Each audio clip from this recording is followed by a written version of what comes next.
Look, that's really interesting. I guess the commonality that I see between all us as participants up here on stage is that we all represent different facets of these subcultures, but they're cultures involved with medicines and with altered states and with exploring these potentials that lie within and without.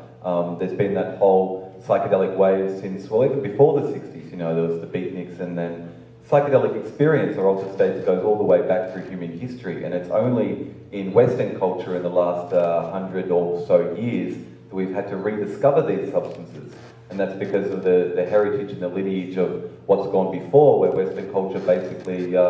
tried to sever the connection with the planet and to subjugate a lot of the indigenous peoples that it came across in the colonization of the empire and the church, and especially those cultures which had psychoactive plants, the work of the devil, you know. And so, you know, since the Industrial Revolution, we've really, the West has nurtured this empire of the mind, but it's been at the expense, practically at the empire of the soul, of this connection to spirit. And